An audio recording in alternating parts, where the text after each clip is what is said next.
सबको नमस्ते और thank you again for joining me. सबको दिवाली भाई दूज की बहुत बहुत बधाई, बहुत बहुत आशीर्वाद। आइए स्टार्ट करते हैं आज की बात। मैं शुरू करता हूं। आज मनीषा जी ने एक मंत्र भेजा था सुबह, तो मैं वो मंत्र देख रहा था और उसके ऊपर पढ़ के सोच रहा था। मैं उसी के ऊपर जो मंत्र इन्होंने भेजा था वो मैं निकाल लेता हूँ। क्या था?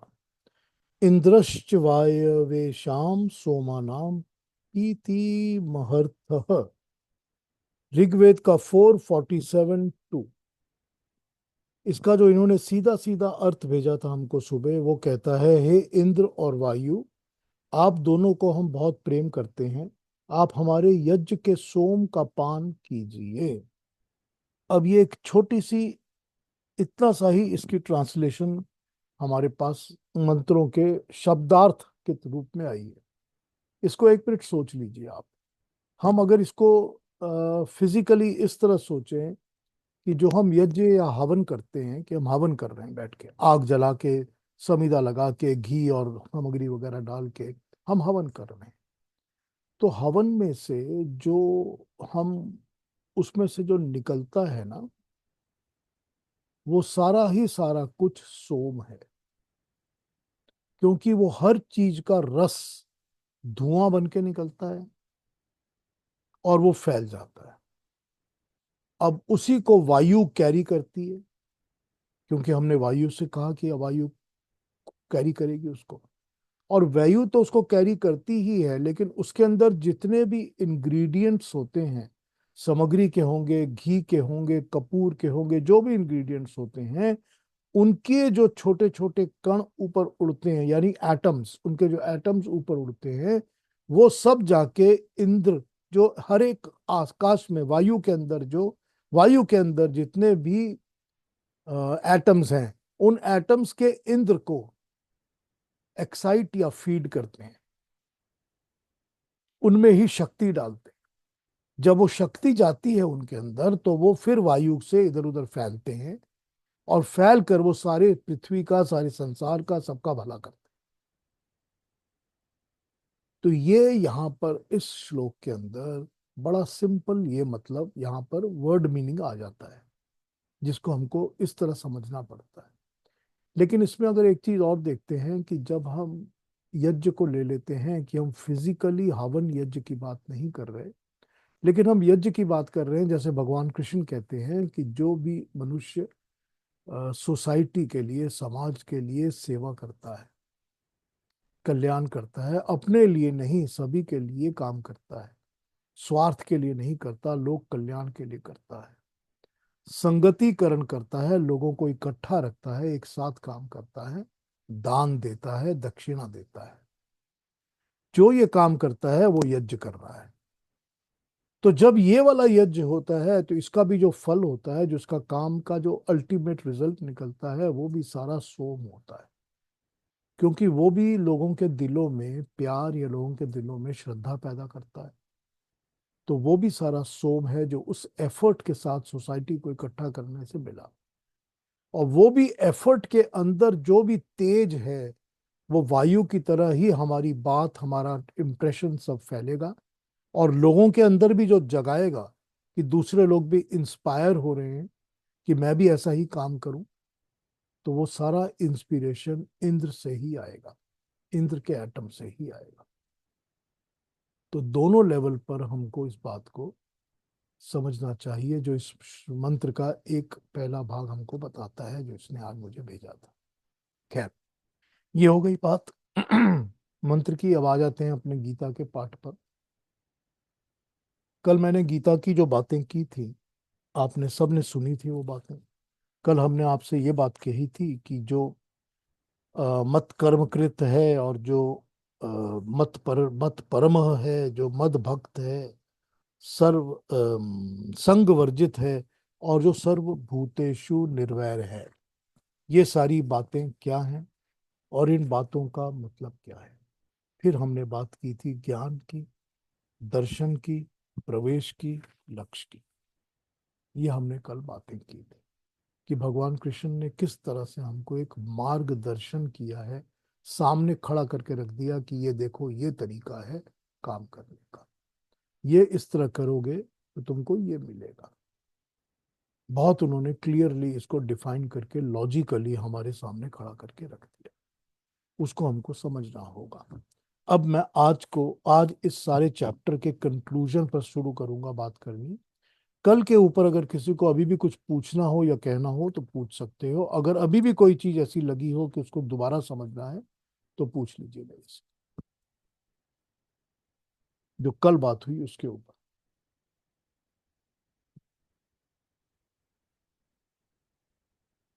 नहीं तो अब इसके कंक्लूजन पर आ जाता हूँ, 11 चैप्टर के कंक्लूजन पर। आइए, उपसंहार 11वें अध्याय का।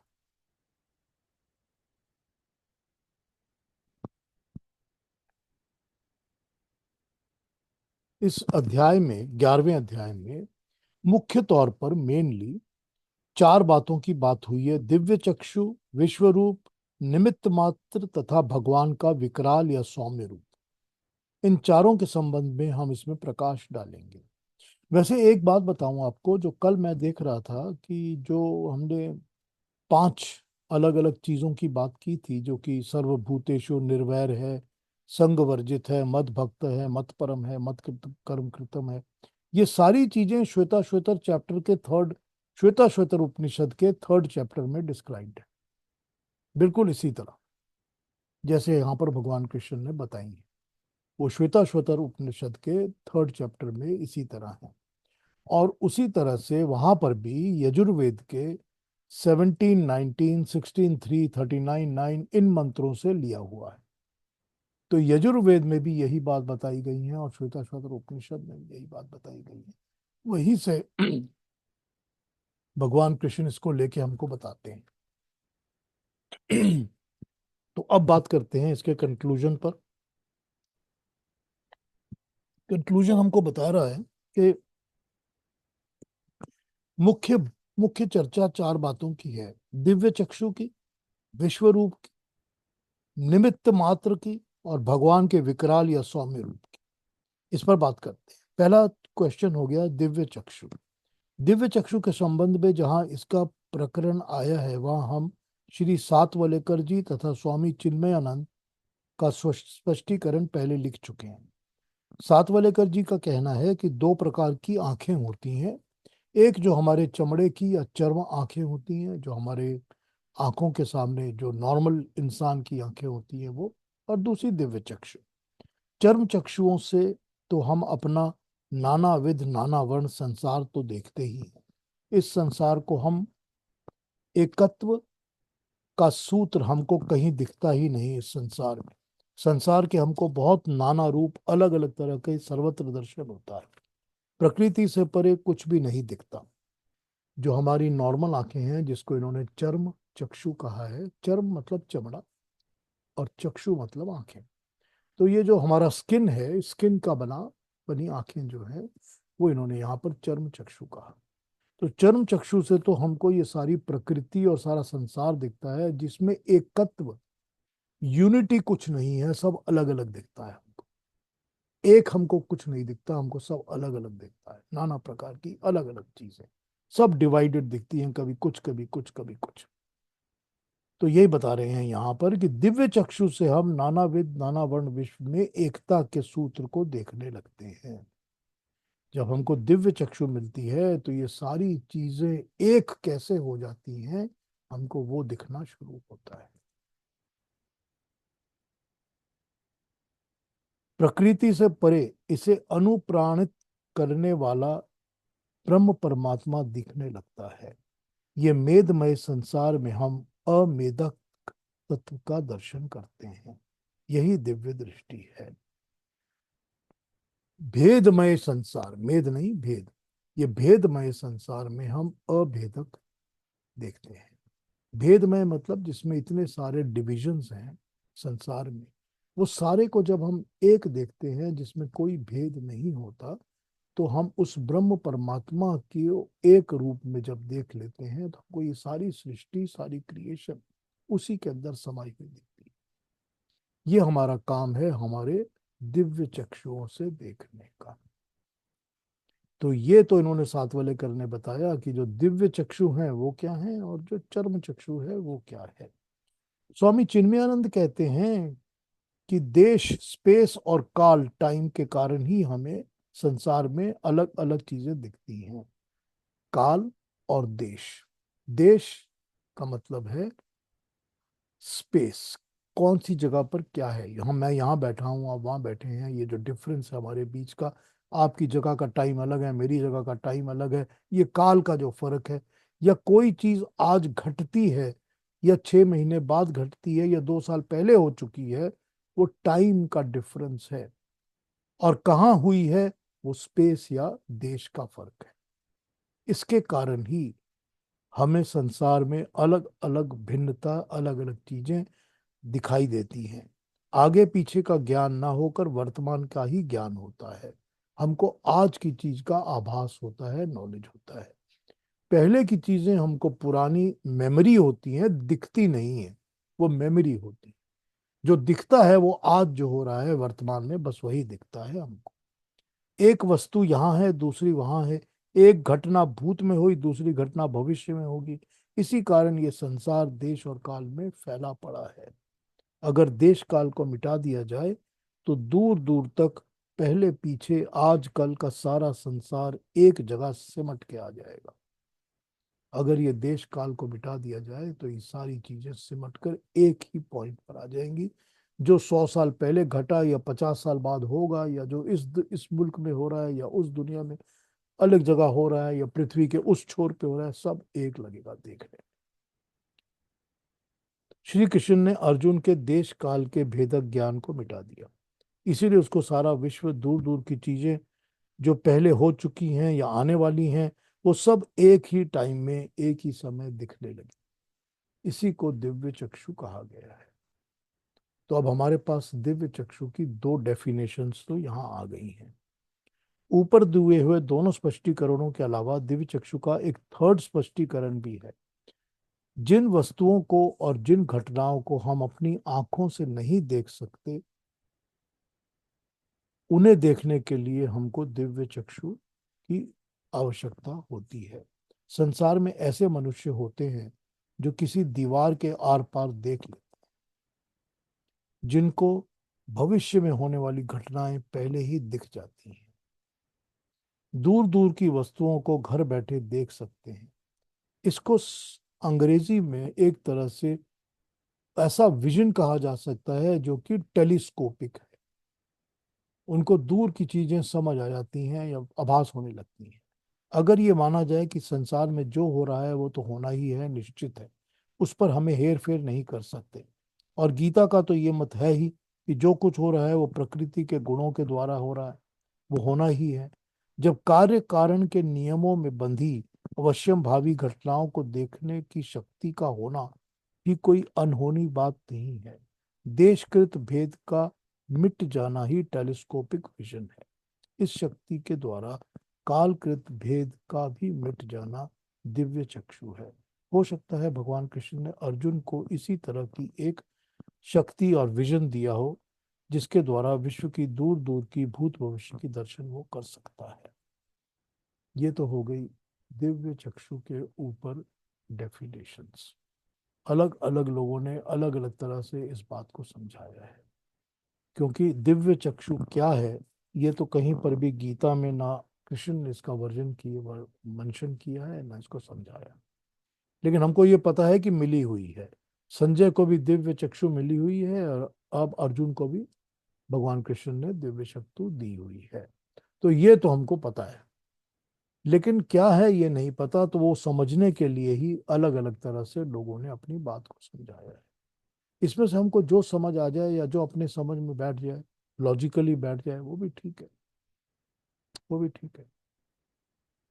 तो यहाँ पर यही चर्चा दिव्य चक्षु की है। सेकंड टॉपिक आ जाता है विश्व रूप। विश्व रूप का अर्थ अर्जुन को, कोई किसी का माइक ऑन है, म्यूट कर दो।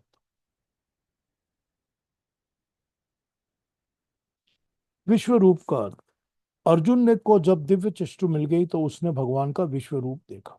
ये विश्व रूप क्या है? ये जो विश्व का, संसार का चरम चक्षुओं से दिखने वाला रूप है, वह संसार का रूप नहीं है, ये परमात्मा का ही रूप है। वो किसी दूसरे का रूप ना होकर, अनंत विभिन्न नाना पदार्थों का रूप ना होकर, अखंड नित्य सिद्धस्तु परमात्मा का ही रूप है। ये अर्थ है विश्व रूप का। विश्व के संसार के रूप में ही परमात्मा का दर्शन कर लेना। हम इस संसार को परमात्मा से अलग समझ बैठे हैं। इस संसार से अलग किसी दूसरी जगह परमात्मा को खोजते रहते हैं। कोई कहता है वो ऊपर बैठा है, कोई कहता है इस आसमान में बैठा है। हमें इस संसार में परमात्मा नहीं दिखता। लेकिन श्री कृष्ण ने अर्जुन को वो दृष्टि दे दी जिससे उसे ये सारा विश्व परमात्मा के रूप में ही दिखने लगा। हम बुद्धि से इस संसार में परमात्मा को न दिखने पर भी उसका अनुमान करते हैं। ये कहते हैं कि पृथ्वी अपने आप नहीं टिकी हुई, इसको कोई टिका रहा है। सूर्य अपने आप तेज नहीं बिखेर रहा, इसमें कोई शक्ति अनुप्राणित कर रही है। संसार के पदार्थ स्वयं अपने आधार पर नहीं खड़े हैं, कोई चेतन सत्ता इनका आधार है। अर्जुन को ऐसा बौद्धिक दर्शन नहीं हुआ। अर्जुन को दिव्य चक्षु पाकर इस संसार में, इस सारे विश्व में भगवान के शरीर के रूप में दिखाई देने लगा। सूर्य, चंद्र, तारे अनेक, भगवान के अनेक आंखें, अनेक नेत्र दिखने लगी। सृष्टि के सब हाथ, पैर, उदर, जंगा भगवान के ही सहज अंग दिखने लगे। उपनिषदों का वर्णन ब्रह्मांड तथा पिंड में समस्वरता उत्पन्न करता है। उपनिषद कहते हैं जो ब्रह्मांड में है वही पिंड में है। अर्जुन को भी जो कुछ ब्रह्मांड में था, पास था, दूर था, पहले हो चुका था, आगे होने वाला था, सब कुछ भगवान श्री कृष्ण के पिंड में दिखने लगा। आज विज्ञान भी यही कहता है कि एक एक अणु सौर मंडल है और सौर मंडल में ही वही अणु भी है। आज का मॉडर्न साइंस यही कहता है कि एक एटम के अंदर ही पूरी की पूरी क्रिएशन जो होती है वो एक एटम में है, और वही एटम है जो क्रिएशन बनाता है। तो एक एटम को देख स्टडी कर लो तो आप क्रिएशन को समझ जाओगे। यही मॉडर्न साइंस भी कहता है। तो यही हमारा स्वामी विवेकानंद ने कहा था कि अणु के अंदर ही विश्व के दर्शन किए जा सकते हैं। ये स्वामी विवेकानंद का कहना है कि एक अणु के अंदर सारे विश्व के दर्शन किए जाते हैं। तो गीता का विश्व रूप का यही मतलब है। भगवान के विश्व रूप के दर्शन का विचार है। विश्व रूप का विचार गीता का ही विचार नहीं है, ये वैदिक काल से चला आ रहा है। ऋग्वेद के पुरुष सूक्त के 1990 में भगवान ने इसी विश्व रूप का वर्णन किया है। वहां लिखा है, सहस्त्र शीर्षा पुरुष सहस्त्राक्ष सहस्त्रपात स भूर्मि विश्वतो वृत्वा अप्रपिदस्थित दशांगुलम। मतलब यह है कि हजार सरों वाला, हजार आंखों वाला, हजार पैरों वाला वो भूमि के चारों तरफ से लपेट कर 10 अंगुल, दसों उंगलियों में, 10 अंगुली में, अर्थात सारा का सारा जो बाहर ठहरा हुआ है वो परमात्मा का ही एक रूप है। दूसरा मंत्र कहता है कि भगवान को सब और आंखें, सब और मुख, सब और बाहु और सब पांव वाला कहा गया है। गीता की परिभाषा में विश्व रूप का जो शब्द आया है वो विश्व शब्द, वैदिक शब्द ही मौजूद है, यही उसमें कहा गया है। ऋग्वेद के दूसरे स्थलों में भी विश्व रूप शब्द जैसा का तैसा पाया जाता है। 338:4 में विश्व रूपो अमृतानि तस्य, 355:19 में गीता के विश्व रूप की विस्तृत व्याख्या को देखकर वेदों में, उपनिषदों में और बाकी भी हमारे ब्राह्मण ग्रंथों में भी और पुराणों में भी जहां जहां विश्व रूप का आया है वो यही स्पष्ट करता है। विश्व रूप के संबंध में पंडित चमुपति के विचार क्या हैं? पंडित चमुपति एक बहुत ही वैदिक विद्वान रहे हैं जिनकी मृत्यु हो चुकी है। वो कहते हैं कि महाभारत के शब्दों में दिव्य चक्षु का चमत्कार था। दिव्य चक्षु का चमत्कार था। कृष्ण ने अर्जुन पर मोहिनी डाल दी थी, एक तरह का हिप्नोटिज्म। दिव्य चक्षु या मोहिनी मनोवैज्ञानिक वस्तु है। इसकी व्याख्या भी मनोवैज्ञानिक होनी चाहिए। जब ये दिव्य चक्षु या मोहिनी कहा जाए या हिप्नोटिज्म कहा जाए, जब ये एक साइकोलॉजिकल चीज है, तो साइकोलॉजिकली इसको समझ लेते हैं कि अर्जुन अत्यंत विषाद की अवस्था में था, बहुत डिस्टर्ब्ड था। उसको भीष्म, द्रोण, गुरुजन, दुर्योधन, बंधु बांधव, लक्ष्मण, अभी इत्यादि लोगों की मृत्यु होनी प्रत्यक्ष दिख रही थी। भगवान कृष्ण ने सबसे पहले प्रयत्न ये किया कि उसके हृदय में से विषाद का विपरीत भाव, योग की परिभाषा में जिसको प्रतिपक्ष भावना, इसको उन्होंने पैदा किया। उन्होंने पहले अपना सारा युक्ति बल लगा दिया, समझाया, बुझाया, युद्ध करने के लिए युक्तियां दी, परंतु उसका इनफ प्रभाव नहीं पड़ा, काफी प्रभाव नहीं पड़ा। अब उन्होंने समझ लिया कि अर्जुन का भूत ज्यादा गहरा है, ऊपर ऊपर से नहीं उतरेगा। उन्होंने तर्कणा की था से गहरी चोट करनी चाहिए। मोहिनी डालने वाले की तरह अर्जुन को अपने प्रभाव में लाने के लिए उन्होंने कहना शुरू किया कि संसार का आधार मैं हूं, मेरी ही उंगली के पर सारा संसार घूमता है, चलता है, सारा लोक मेरे वश में है, मेरे कहे के बाहर कुछ भी नहीं होता, तू भी नहीं है। अर्जुन की समझ में ये बात भी नहीं आई। हमारे जैसे हाथ पैर वाला 6 फुट का कोई आदमी भगवान कृष्ण जैसा सारे जगत का स्वामी कैसे हो सकता है? श्री कृष्ण ने अपनी मोहिनी शक्ति और गहरी की, अर्जुन की आंखों में आंखें मिलाई। महापुरुषों की आंखों के अंदर एक मोहिनी शक्ति प्रसिद्ध होती है। नेपोलियन की आंखों में भी कहा जाता था, बड़े बड़े सेनापति भी उसको देख के घबरा जाते थे, उसकी आंखों में देख। अर्जुन की आत्मा विषाद के लिए पहले ही निर्बल हो चुकी थी।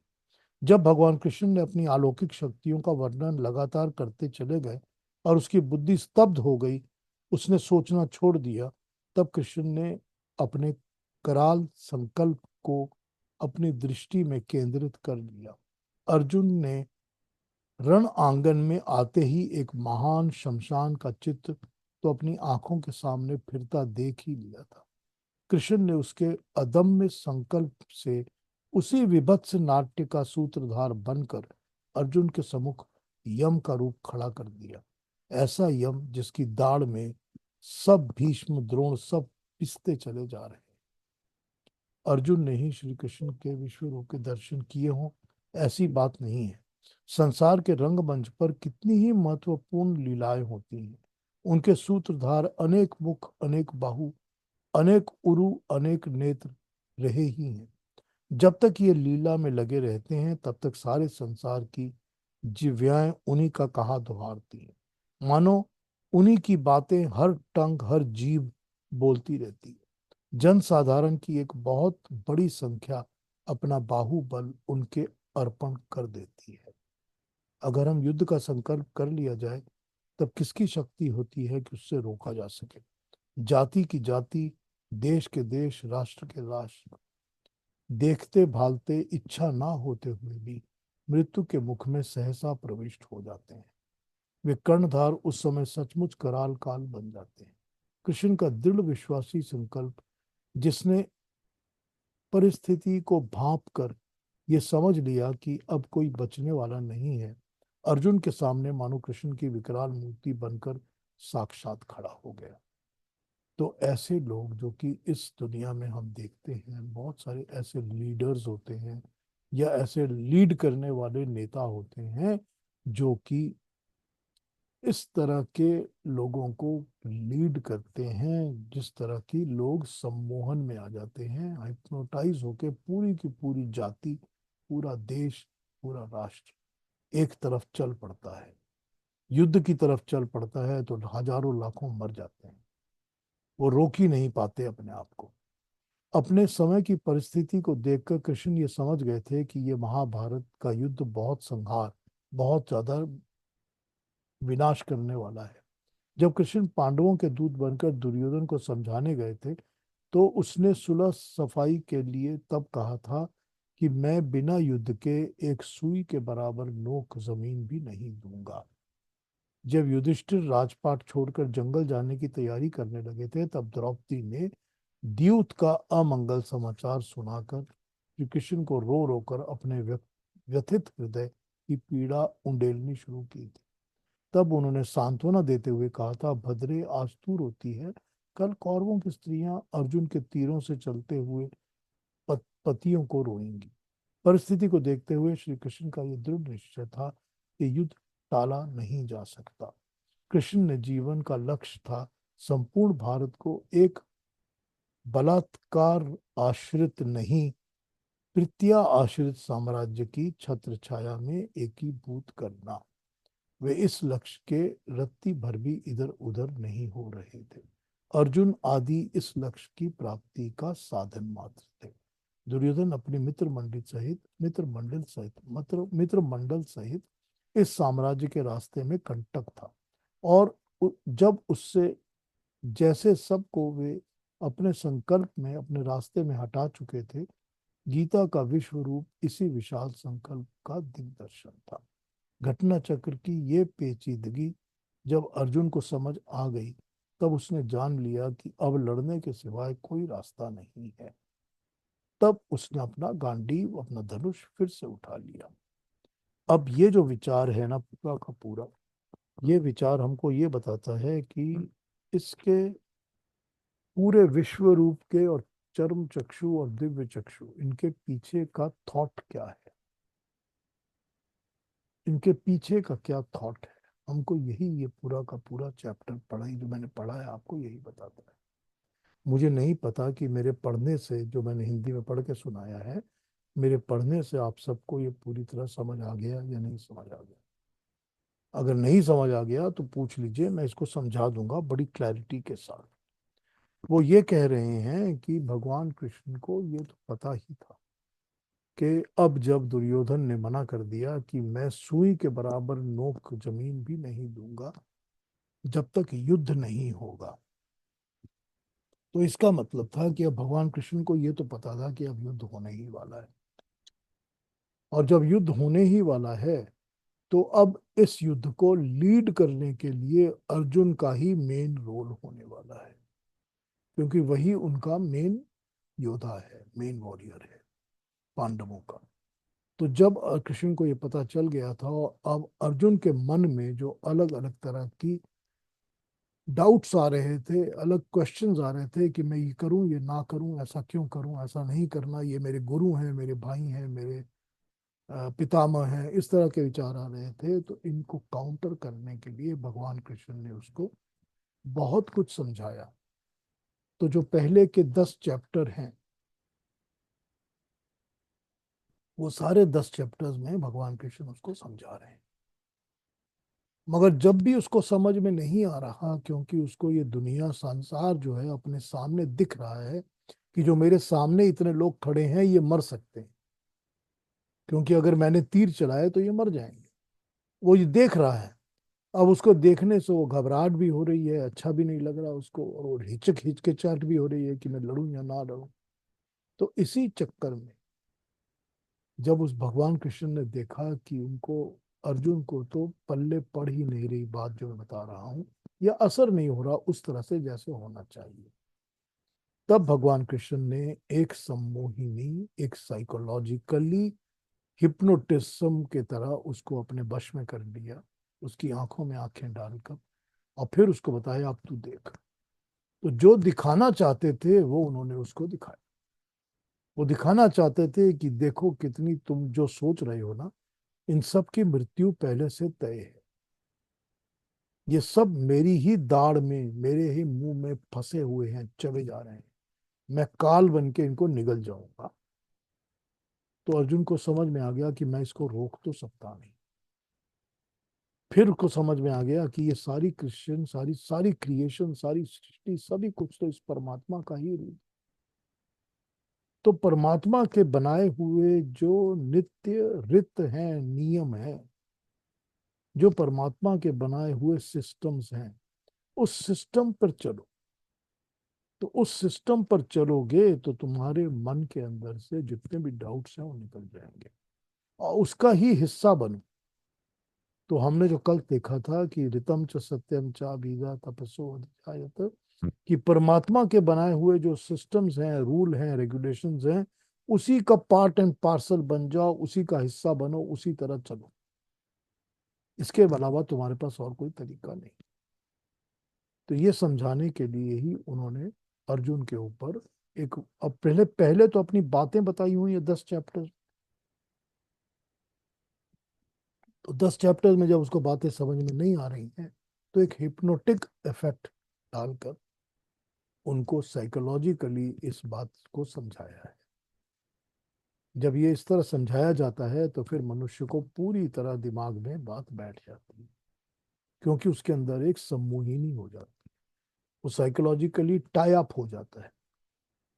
तो जब टाई अप हो जाता है कोई इंसान किसी दूसरे के साथ हिप्नोटिक तरीके से, तो हिप्नोटाइज करने वाला जो चाहता है वो वही मनवा लेता है। तो यहाँ पर इस तरह से इसको समझाया गया है।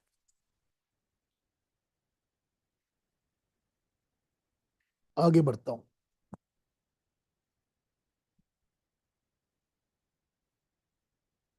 विश्व दर्शन के संबंध में श्री विनोबा भावे के विचार। अच्छा, अभी तक जो बताया कुछ पूछना कहना तो नहीं है ना? कोई डाउट्स हैं, कोई मन में दोबारा पूछना हो, कोई और समझने की बात हो तो पूछ, नहीं तो आगे बढ़ जाता हूँ। विनोबा भावे का कहना है कि विश्व रूप दर्शन के उस स्थल पर बल दिया है जिसमें अर्जुन श्री कृष्ण के विराट रूप को देखकर भयभीत हो जाता है, थर थर कांपने लगता है। कहता है, भगवान पहले अपने मनोहर रूप को दिखाओ, मुझे तुम्हारा ये विकराल रूप देख के घबराहट हो रही है। बात भी ठीक है। आकाश का वो तारा जो फूल के जैसा अच्छा दिखता है, बड़ी दूर से हम तारे को देखते हैं, बड़ा प्यारा लगता है। अगर वो सिमट कर आग के गोले की तरह हमारे सामने आके खड़ा हो जाए, वो तारा जो आसमान में इतना अच्छा लगता है, ट्विंकल ट्विंकल लिटिल स्टार लगता है, अगर वो हमारे सामने आग का गोला बन के खड़ा हो जाए तो हम भी उसी तरह घबरा जाएंगे, और उसी तरह हम कहेंगे कि मेरी वही दशा हो रही है जो अर्जुन की हो रही थी। ईश्वर के ये अनंत ब्रह्मांड जहाँ है, उन्हें वहां वैसे ही रहने दीजिए, मेरे पास मत लेके आइए। उन सब की ओर को एक कमरे में इकट्ठे कर देने का क्या मतलब है, क्या आनंद हो सकता है, ये आप सोच सकते हैं कि विश्व की जितनी चीजें हैं वो मेरे सामने एक ही कमरे में इकट्ठे हो गई हूँ। तो अर्जुन की तरह सभी प्रार्थना करने लगे कि प्रभु, मैं आपका संपूर्ण रूप देखना चाहता हूँ, आपका सारा महान प्रभाव प्रकट हुआ है, मुझे आंखों से देखने को मिल गया है। भगवान ने उस विराट रूप को दिखाया है, परंतु विराट रूप और भगवान के छोटे से रूप में क्या भेद है? परमेश्वर टुकड़ों में विभाजित नहीं है। परमेश्वर जो है इस विराट विश्व में व्याप्त है, वही संपूर्ण रूप है, जैसे का तैसा। मिट्टी के एक कण में भी वही परमात्मा व्याप्त है। विश्व की विशाल काया में रम रहे भगवान को भगवान कृष्ण की छोटी सी काया में देख लेने का यही अर्थ। अमृत के सिंधु में जो मिठास है, वही उसके एक बिंदु में भी है। जो अमृत का पूरा सागर है, तालाब है, उसके अंदर जितनी मिठाई होगी, मिठास होगी, रस होगा, वो उसकी एक ड्रॉप में भी वही रस होगा। तो वही बात जो स्वामी विश्व विवेकानंद ने कही है कि एक एटम में सारे विश्व के दर्शन हो जाते हैं। वही बात ये लिख रहे हैं कि छोटे से छोटे और बड़े से बड़े में कोई अंतर नहीं होता। अगर एक बहुत बड़ी सी फोटो होती है और एक उसकी उसी का हम छोटो छोटा रूप कर दें उसी फोटो और छवि का, तो दोनों में कोई अंतर नहीं होता, सिवाय इसके कि एक बहुत बड़ा था और दूसरा छोटा है। अंदर की इंग्रेडिएंट्स, अंदर की चीजें एक ही होती हैं। विनोबा भावे के अनुसार विश्व रूप का दर्शन का अर्थ है ये अनुभव करना कि मामूली रजकण में भी सारा विश्व समाया हुआ है। यही विराट दर्शन है। श्री कृष्ण ने अर्जुन को भगवान के दोनों रूप दिखा दिए। विश्व में भी भगवान का रूप दिखा दिया, ब्रह्मांड में भी, छोटे से में भी भगवान का रूप दिखा दिया, पिंड में भी, शरीर में भी। क्योंकि भगवान तो सब जगह एक ही है। वही समुद्र है, वही समुद्र की एक बूंद है, वही पृथ्वी का विशाल काय है, वही धूल के एक कण में भी वही पृथ्वी है, वही सूर्य की धधकता रूप है, वही अग्नि की एक चिंगारी में भी वही है। अर्जुन ने जो विश्व रूप देखा, उसमें देश तथा काल को निकाल दिया गया था। ये अत्यंत भयानक था। अर्जुन ने श्री कृष्ण से कहा कि जैसा है उसे वैसा ही मुझे दिखाने दो, अपने विराट रूप को पचाने का सामर्थ्य मेरे अंदर नहीं है। मैं तो अपने ही कर्मों की छोटी सी गठड़ी लेके जीवन की राह बिता रहा हूँ, बस यही बहुत है। उसने भगवान कृष्ण के दर्शन के लिए ब्रह्मांड को देखने के स्थान पर पिंड को देखना ही पर्याप्त समझ लिया कि यही मेरे लिए बहुत है। तो ये विनोबा भावे के विचार हैं विश्व रूप के बारे में, श्री कृष्ण के, कि जो भी एक छोटी सी चीज में जो है वही सब बड़े में भी है। तो अगर हम किसी फोटो को एक्सपैंड करके पोस्टर साइज बना देते हैं, पर फोटो के अंदर जो चीजें हैं, इंग्रेडिएंट्स हैं, वो तो चेंज नहीं होते ना। वो तो वही लोगों की फोटो रहती है, छोटे से में भी रहती है। तो अगर एक बूंद के अंदर जो है वही तो पूरे सागर में है, क्योंकि बूंद बूंद से ही तो सागर बना है। तो यही बात बता रहे हैं कि जो भगवान ईश्वर, जो परमात्मा जो है, वो इतने बड़े में जो दिखता है, वो एक छोटे से में भी वही परमात्मा है। यही समझ लेना उसका विश्व रूप है, कि सब जगह वो है, और सब जगह वो है तो हर इस जगह में भी वही है। जब ये समझ में आ जाता है तो विश्व रूप उसका, परमात्मा का, हमको समझ आ जाता है कि परमात्मा का विश्व रूप क्या है। तो इतनी चर्चा हो गई विश्व रूप और इस दिव्य चक्षु के बारे में। अब हम आपको बताते हैं कि निमित्त मात्र पर विनोबा भावे के विचार क्या हैं। इस अध्याय में श्री कृष्ण ने अर्जुन को जीवन का एक गुर बताया है। वो कहते हैं, हे अर्जुन, संसार का सब कुछ करने धरने वाला मैं हूं, तू तो निमित्त मात्र होकर काम करता है। निमित्त मात्र वाया मीडिया, मीडियम, जो मैं कराना चाहता हूं उसको करने वाला तू मीडियम बन जाता है। तो वो कहते हैं कि इस कथन की व्याख्या करते हुए विनोबा भावे कहते हैं, विश्व की अनेक परिस्थितियां, असंख्य प्रवाह, अपार शक्तियां और अनंत गतियां हैं। इनके बीच में हम पड़े हुए हैं। जगत के भिन्न भिन्न इच्छाओं, प्रयत्नों, शक्ति के घात प्रतिघात से कोई परिणाम निष्पन्न होता है। जो हमारे मन में आता है वही थोड़ी देर में हो भी जाता है। हम अपनी ओर से प्रयत्न करते रहते हैं, परंतु करने करने कराने वाला अंत में वही परमात्मा है। उसे जिस रूप में आवश्यकता होती है अंत में वही होता है। हम केवल निमित्त मात्र होते हैं, प्रभु के हाथ का साधन बनकर। हम उसी का कार्य करना, उसी के चलने वाली है, मेरी तो चलती भी नहीं है। हम यही काम में लगे रहते हैं, यही सोचकर हम उसी का हथियार बन जाते हैं। यही जीवन के कर्म का गुर है। फिर वही बात कि जो रित के हिसाब से काम करेगा, परमात्मा का जो बनाए हुए रित और नियम है, उसी नियम में पार्ट एंड पार्सल बन जाओ, वही काम करो, वही हो जाओ। तो इसी को उन्होंने निमित्त मात्र कहा है। यही बात विनोबा भावे समझा रहे कि इतनी घटनाएं, इतनी चीजें संसार में होती रहती हैं, हमारे कंट्रोल में तो होती नहीं। हमको उनके फ्लो में चलना पड़ता है, हमको उसी तरह काम करते रहना पड़ता है। परंतु जब ये विचार मन में आता है कि हमें ईश्वर के हाथ का हथियार बनना है, तो प्रश्न ये उठता है कि ईश्वर के हाथ का औजार या हथियार कैसे बने। भगवान कृष्ण के हाथ में अगर हम कहें कि एक मुरली है, बांसुरी है, वो अपने होठों से मुझे लगाकर मधुर स्वर निकालेंगे और मुझे बजाने लगेंगे। अब ये मीरा की भावना है। मीरा ने यही कहा हुआ है अपने भजनों में कि मुझको तू मुरली समझ ले, और मुरली समझ के तू अपने होठों से लगा ले और बांसुरी बजा। मतलब ये है कि तू अपनी ट्यून पर मुझे नचा। जो तेरी ट्यून है, जो तेरी धुन है, जो तेरा स्वर है, उसी पर तू मुझको नचा। मतलब तो यही। तो यहां पर बात यह है कि मुरली बनने के लिए तो पोला, अंदर से खोखला होना बहुत जरूरी है। अगर मधुर स्वर निकलेगा कैसे, अगर अंदर विकार, वासनाएं ठसा ठस भरी रहेंगी। अगर मेरे अंदर वही सब भरा हुआ है, विकार भरा हुआ है, वासनाएं भरी हुई हैं, कामनाएं भरी हुई हैं, अभिमान भरा हुआ है, तो कहां से मधुर स्वर निकलेगा। जब तक मैं अंदर से खोखला खाली नहीं हो जाऊंगा, तब तक मैं भगवान के सुर को, भगवान की बजाई बांसुरी को कैरी नहीं कर सकता। मेरा स्वर तो मोटा है, मैं घन वस्तु वस्तु हूं, घन। मुझ में अहंकार भरा हुआ है। मुझे निरंकार, निरअहंकार होना ही होगा।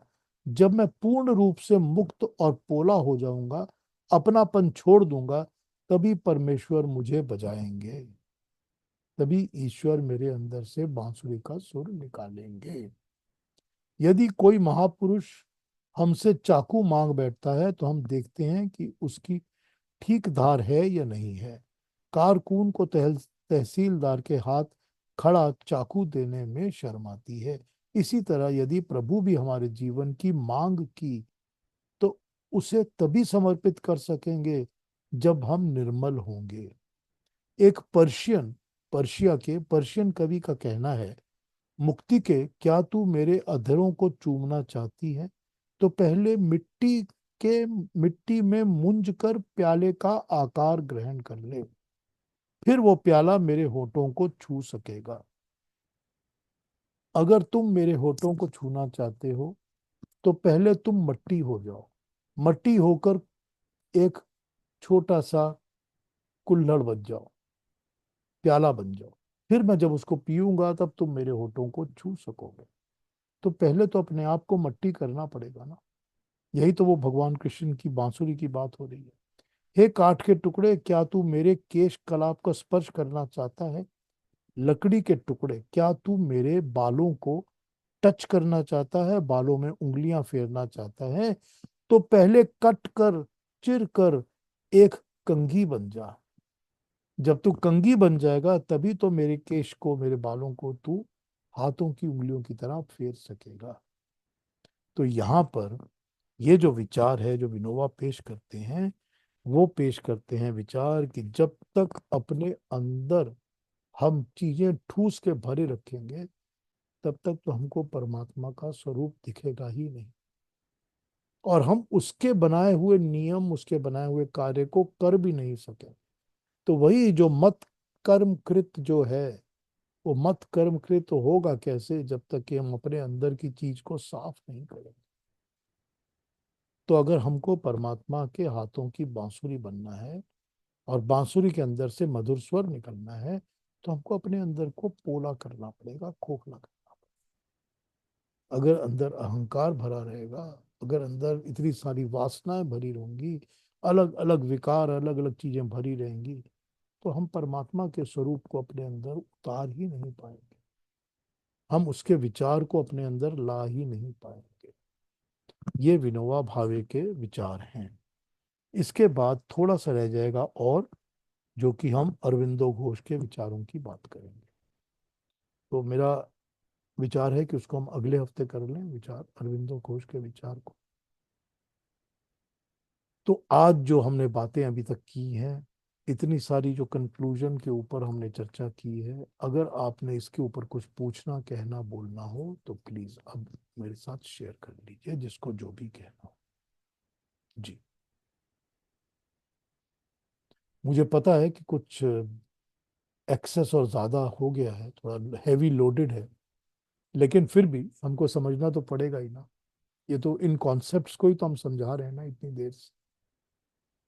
हाँ जी, कोई कुछ कहेंगे, कोई कुछ बोलेंगे, कुछ कहना है, शेयर करना है?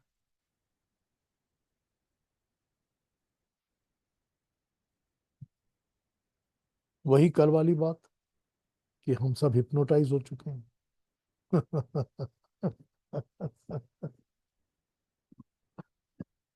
बड़ी इंटरेस्टिंग बात है ये। हाँ जी, कोई पहल करिए, कोई बोलिए, कुछ पूछिए, कुछ कहिए।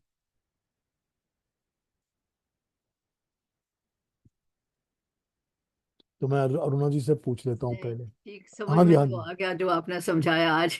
हाँ अच्छा बताइए, लगा। हाँ जी। ये युक्ता जी क्या कह रही हैं? क्या कह रही हैं युक्ता जी? नहीं, मैं कह रही हूँ कि अच्छा लगा आपने जो जितना विस्तार से समझाया, तो बहुत ही अच्छा लगा, समझ में आ गया। Thank you, thank you. हाँ अरुणा जी कुछ कहेंगी? जी, मुझे ये पूछना था कि विनोबा भावे जी ने जो बांसुरी का या कंगी का ये उदाहरण दिए कि हमें रिक्त होना पड़ेगा, ये किस कॉन्टेक्स्ट में ये बता रहे हैं? ये मेरा थोड़ा कंफ्यूजन हो गया। बात वो तो समझ में आ गई, लेकिन हमारी जो बात चल रही है विश्व रूप दर्शन की, उसमें ये जो उन्होंने ये कह रहे थे, ये कहाँ कोरिलेट हो रहा है? ये मेरा एक सवाल था। और दूसरा सवाल ये था कि ये जो विश्वरूप दर्शन हमारे मन में कभी कभी कोई ऐसे पजलिंग सिचुएशंस आ जाते हैं और हम कहते हैं कि we don't know the bigger picture. हमारी जिंदगी में जो भी कुछ आज हो रहा है हमें उसके साथ जाना पड़ेगा, क्योंकि वी डोंट नो एग्जैक्टली कि क्या हो रहा है। तो ये जो विश्वरूप दर्शन यानी जो दिखाया, क्या उन्होंने भगवान श्री कृष्ण ने अर्जुन को वो पूरा कैनवस दिखाया जो हम अदरवाइज कहते हैं कि we don't know the bigger picture? तो क्या वो बिगर पिक्चर दिखाया उन्होंने? ये मेरा सवाल था। देखिए, इसमें दोनों बातें बताता हूं आपको।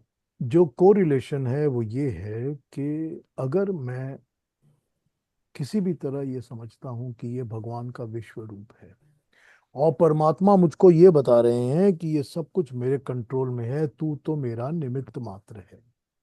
ये अर्जुन को उन्होंने यही कहा कि तू निमित्त मात्र है, कि तू मेरा सिर्फ मीडियम है, वाया मीडिया है, मैं तेरे थ्रू काम करूंगा। करना तो मैंने है अपना काम, पर करूंगा तेरे थ्रू। तो मैं जब उनके लिए निमित्त मात्र हूं तो मैं निमित्त मात्र बन ही नहीं सकता जब तक कि मेरे अंदर बांसुरी की तरह खोखलापन नहीं आएगा, या जब मैं अपने आप को उस लकड़ी की तरह समझूं कि जो मिट गई है, खट गई है, कट फिट के छट के चीर के जो कंगी बन गई, तब तक तो मैं उनके हाथों में थम आऊंगा ही नहीं और उनके बालों तक पहुंचूंगा ही नहीं। तो ये जो कोरिलेशन है, ये कोरिलेशन इस चीज का है कि जब ये तो समझ में आ गया कि मैं परमात्मा के विराट रूप को देख रहा हूं और अब उनके सौम्य रूप को, अच्छे रूप को, प्यारे रूप को भी देख रहा हूं, और अब मुझे ये समझ में आ गया है कि सारी क्रिएशन में होना होता वही है जो परमात्मा चाहता है।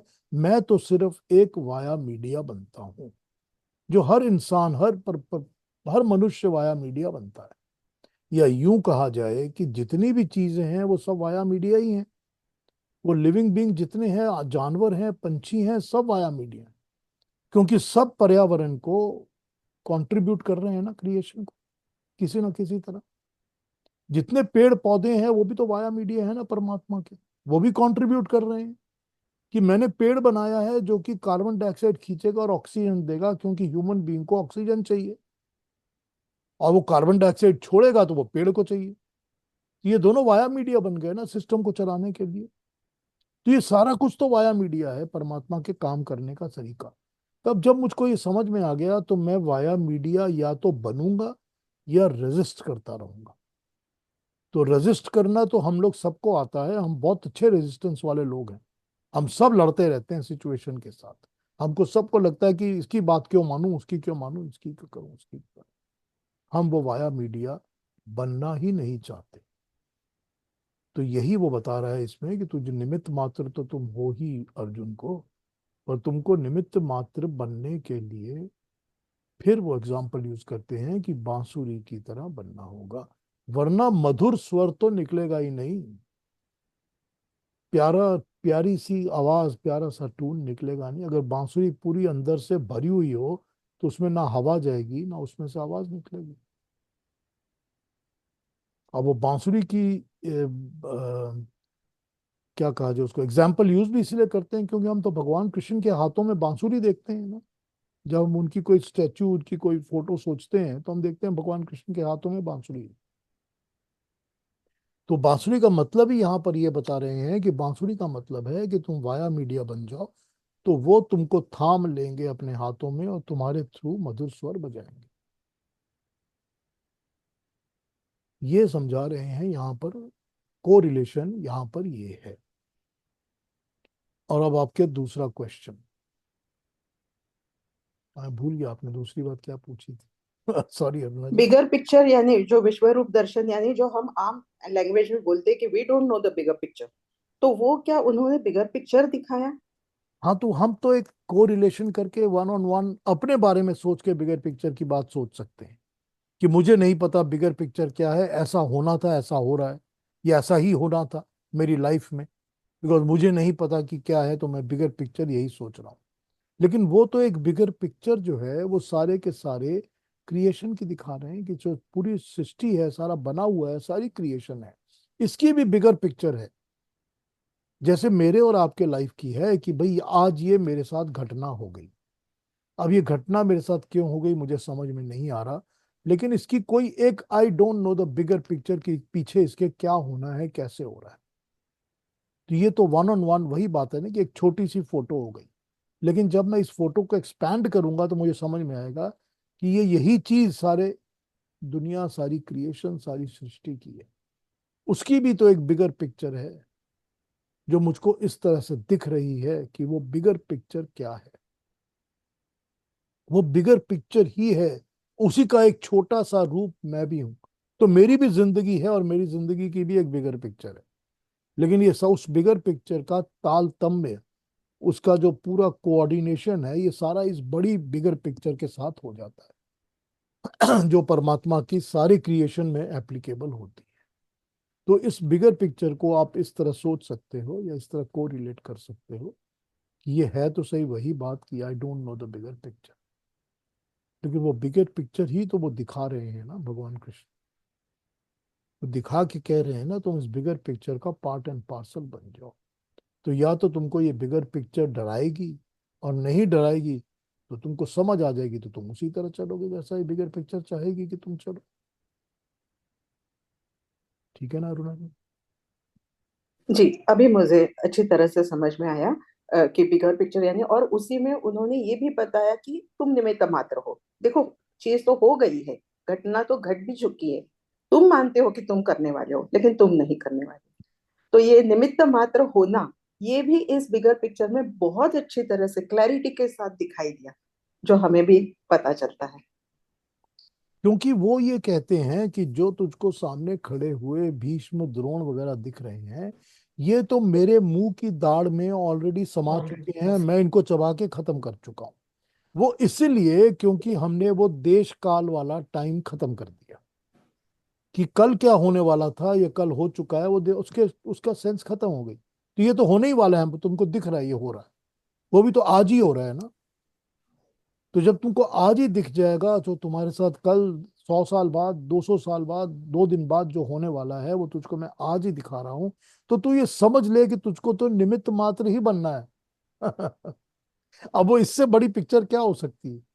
इससे बड़ी पिक्चर तो कोई हो नहीं सकती कि मुझको दिख गया कि कल और परसों और तरसों क्या होने वाला है, सब सामने खड़ा है मेरे।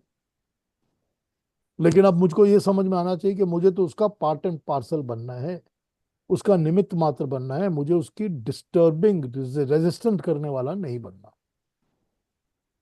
यही तो समझ में आता है ना यहाँ पर। ठीक है ना? जी, बहुत ही अच्छा। मुझे और पूछना था, लेकिन और किसी को बोलना हो तो। नहीं, आप पूछ लीजिए, आपने जो पूछना है पूछिए। जी, मेरा विनोबा भावे जी ने जो कहा उसके बारे में थोड़ा कंफ्यूजन इसलिए हुआ था, अभी क्लैरिटी आ गई। क्योंकि मैं ये मानती थी कि अ, हम निमित्त मात्र है, ये तो हमने मान लिया। लेकिन ये जो निमित्त मात्र होना है, ये मेरे अ, हिसाब से, मेरे थिंकिंग से बहुत डायनेमिक और रियल टाइम सिचुएशन होती है। अगर हम खुद में दैवी गुण बढ़ाते हैं, तो हम अच्छे कारण के लिए निमित्त मात्र होते हैं। और अगर हम अ, आसुरी गुण बढ़ाना शुरू करते हैं, हो जाते हैं हम में, तो हम गलत चीज यानी हमसे बुरी चीज घट जाती है, उसके लिए हम निमित्त मात्र हो जाते हैं। तो ये पहले मुझे आपसे पूछना है कि ये क्या सही बोल रही हूँ मैं, सही सोच रही हूँ मैं? बिल्कुल ठीक सोच रही हैं आप, दोनों तरह से तो हम निमित्त मात्र हो जाते हैं ना। जी, तो मेरा इसको, ये सवाल, तो हाँ मेरा ये बताइए। कंफ्यूजन था कि फिर ये रिक्त होना की क्या बात हो रही है? हमें रिक्त नहीं होना, हमें तो दैवी गुण बढ़ाने हैं हम में। तब हम उस परमात्मा के अच्छे घटनाओं के निमित्त बन सकते हैं। इसलिए मेरा वहां पे कंफ्यूजन हुआ कि ये रिक्त होने की क्यों बात कर रहे हैं। नहीं, रिक्त होना तो अपने बुरी बातों से रिक्त होना है ना। हाँ, ये अभी मेरे, अपने ठीक, अंदर से समझ में। अभिमान को निकालना है ना, अपने अंदर जी से वासनाओं को निकालना है ना। वरना हमारा ध्यान तो दूसरी तरफ लगा रहेगा ना, हम तो दूसरी चीजों में चिपके रहेंगे, फिर हम उनके परमात्मा के डिजाइन को समझ ही नहीं सकेंगे। जी, हमारा ध्यान ही नहीं जाएगा उस तरफ।